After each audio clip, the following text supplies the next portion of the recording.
Bienvenue dans cette nouvelle édition de l'Africa Tonight. Au sommaire, à une semaine des élections locales et départementales au Congo. Dimanche 28 septembre, 860 conseillers départementaux et municipaux seront élus. Depuis une semaine, les candidats sont à pied d'œuvre pour convaincre les derniers électeurs.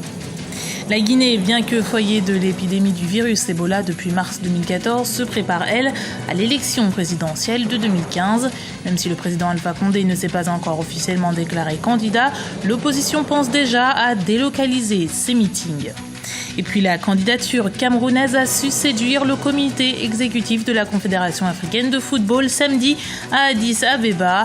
Le Cameroun a été désigné comme pays organisateur de la Coupe d'Afrique des Nations 2019. À une semaine des élections locales et départementales au Congo, la campagne bat son plein.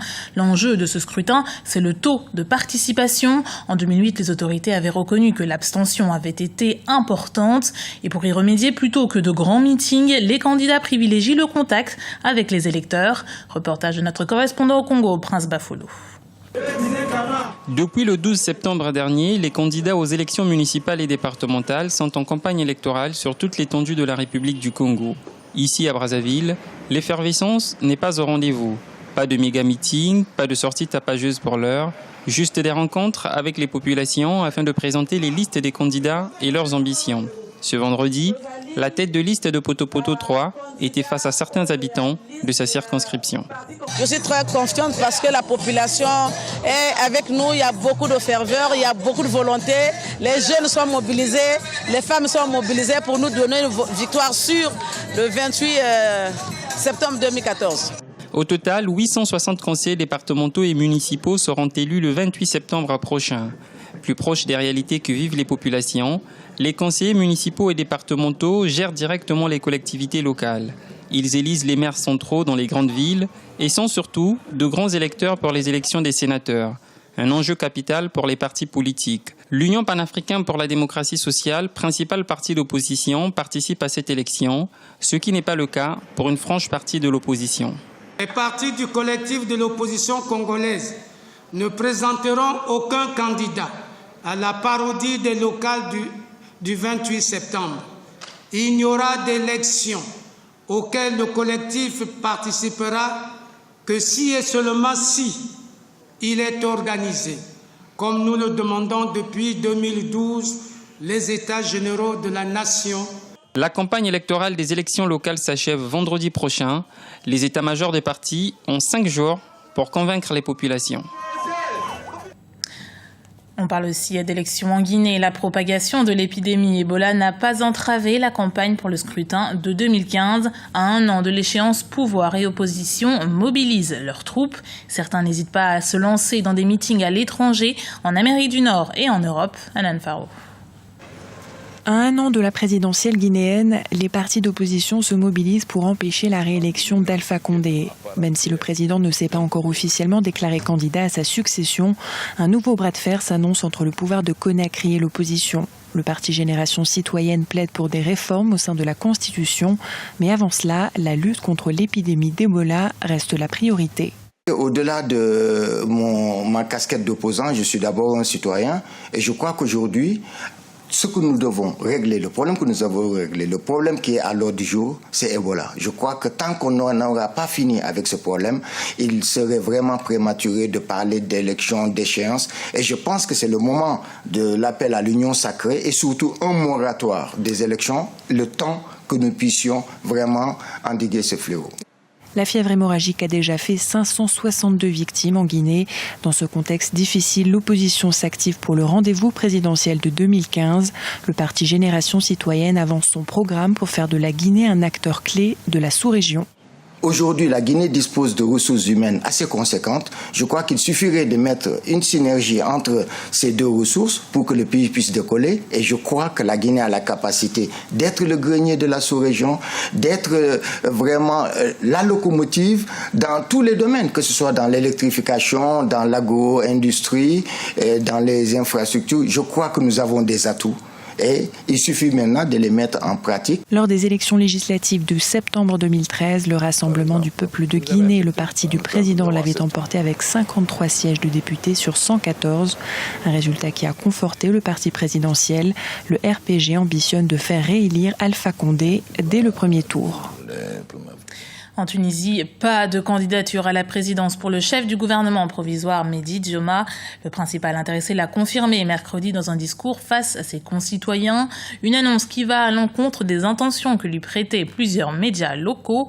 Le président Monsef Marzouki a lui fait part de ses ambitions présidentielles. Le point avec Anan Faro. Président, candidat. Depuis ce samedi, le chef de l'État tunisien, Monsef Marzouki, est officiellement candidat à la présidentielle du 23 novembre. Un scrutin crucial pour la Tunisie, près de 4 ans après la Révolution. L'actuel président a remis son dossier de candidature ce samedi matin. 17 personnalités sont officiellement candidates à la fonction suprême. Le Premier ministre Mehdi Dioma a pour sa part décidé de ne pas se présenter.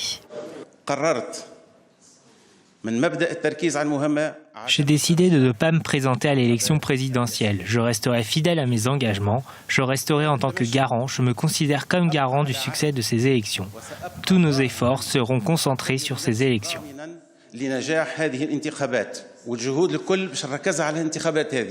La présidentielle du 23 novembre prochain sera la première organisée depuis que la Tunisie a adopté cette année une nouvelle constitution. Le pays organise ce scrutin avec 2 ans de retard après une succession de crises politiques provoquées notamment par l'essor d'une mouvance djihadiste armée. Ce mardi, des affrontements ont d'ailleurs eu lieu près de la frontière algérienne.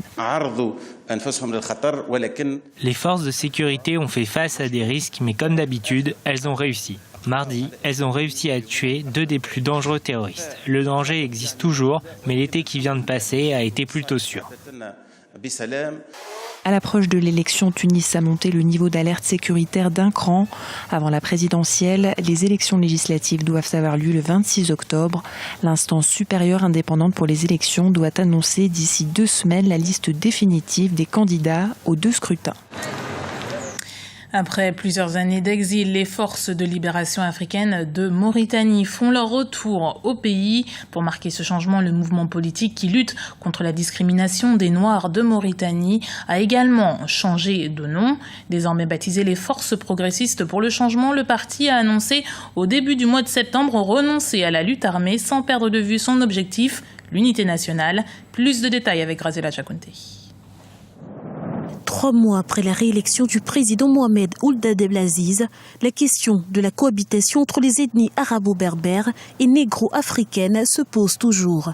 Depuis l'indépendance en 1960, les populations négro-africaines se disent mises au banc de la société mauritanienne et dénoncent ce qu'elles appellent un racisme d'État. Il ne s'agit pas de discrimination entre noirs et blancs. Non, il s'agit d'une politique de discrimination, établie par le gouvernement mauritanien. Nous sommes absents dans les grands joueurs de l'État, dans les grandes institutions de l'État. Et au plan économique, nous sommes absents de l'ensemble des secteurs économiques de ce pays, privé, public, les institutions économiques, les sociétés d'État. Nous sommes totalement absents, exclus. Une exclusion contre laquelle l'ancien mouvement des forces de libération africaines se bat depuis 1983 et qui se poursuivrait jusque dans les sphères sociales et culturelles. Et au plan social, nous n'accédons pas à l'emploi parce que simplement nous avons été pénalisés par un système scolaire où des réformes ont été mises en œuvre pour nous éliminer. Et nos enfants, s'ils vont à l'école, ils échouent à cause de l'arabisation. Et enfin, nous sommes éliminés ou exclus sur le plan culturel. Nous ne sommes pas des Arabes, nous sommes des négro-africains qui ont la culture Pulaar, Soninké, Wolof reconnue, mais on ne nous donne pas les droits liés à cette culture-là. Toutes les télévisions de Mauritanie ont été octroyées à des Arabo-berbères. Dans les radios qui existent, nous n'existons pas, nous n'entendons pas notre culture et nos langues. Pour Samba Thiam, le président Mohamed Ould Abdelaziz n'a rien fait pour corriger la discrimination. Et pour y parvenir, ce sont les fondements même de la Mauritanie qui seraient à repenser. On est parti de l'État-nation. L'État-nation, c'est un concept occidental qui est impropre aux cultures africaines, qui est impropre aux réalités africaines. L'Afrique est une réalité composée de multiples nations. Cette réalité-là, il faut en tenir compte. Donc, il faudra éliminer le concept d'État-nation pour utiliser le concept de multination. Au moment de la campagne présidentielle, certains analystes proposaient d'organiser des états généraux sur les questions des droits des Noirs mauritaniens, une idée pour l'instant restée en suspens. Le Cameroun, organisateur officiel de la Coupe d'Afrique des Nations masculines en 2019. La Confédération africaine de football en a fait l'annonce dans la soirée de samedi. La terre des lions indomptables a donc été préférée aux candidatures algériennes, guinéennes, zambiennes et congolaises. La Côte d'Ivoire héritera de l'édition 2021 et la Guinée de celle de 2023.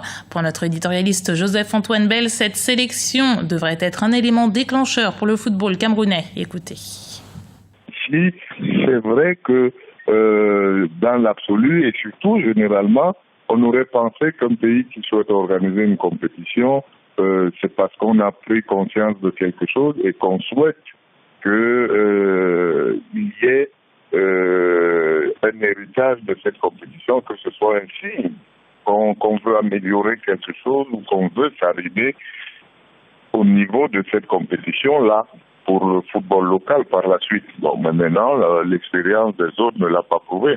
Souhaitons que pour le Cameroun, ce soit un déclic vers une meilleure organisation de tout le football national.